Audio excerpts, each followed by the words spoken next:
Welcome back, fight fans. Welcome back. Let's just dig right into it. Guillermo Rigondeaux, his manager, comes out and states that they'll fight anyone from 122 to 126 and that they would happily move up to the featherweight division to face either Leo Santa Cruz or Gary Russell Jr. And I think that both of those matchups would be great for Guillermo Rigo. I think that Gary Russell versus Guillermo Rigo would probably be the favorite matchup that I would personally like to see. I think that is the more stylistic matchup that would be entertaining to see these two guys get in the ring, figure each other out, and it'll put on a very good display of boxing. I think that would be the matchup that I would personally want to see.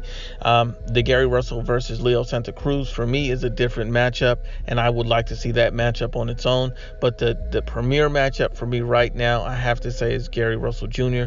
versus Guillermo Rigondeaux, and I think that'll be a fantastic matchup because you have to look at these two guys. These two guys are very, very difficult guys to fight. They have very difficult styles, and they're very good, and also even possibly elite level boxers in their own right. You know, these guys don't get enough credit. Guillermo Rigo has just recently come out and stopped Giovanni Delgado in the first round. He pretty much his style has changed. He's a more offensive styled fighter at this point, and that's maybe credit to his new coach and the new system that he's working under. So you have to give Guillermo Rigo that he's showing a more offensively, which could help him land bigger fights, become a bigger and more exciting fighter.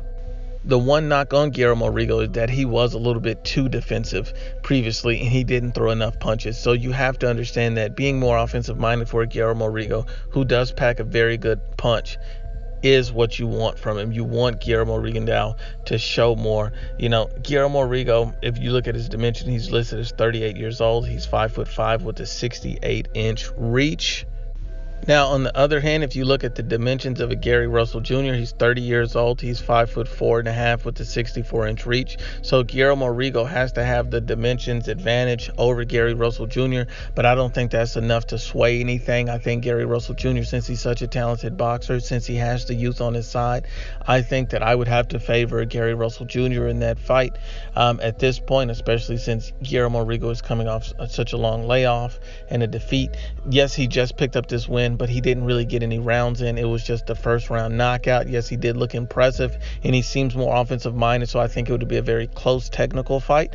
I'll lean right now 60-40 to Gary Russell Jr., but by no means does that means that Guillermo Rigondeaux wouldn't be a huge has a huge chance at winning that particular fight by stoppage even, because I think that both of these guys stylistically would be a nightmare for the other, just because these guys can do so many different things. And if Guillermo Rigo has an uptick in his offensive production, I think that would be a nightmare as well, but an enjoyable fight for everyone. Once again, it's the IBFP. Please share, like, and you must absolutely subscribe.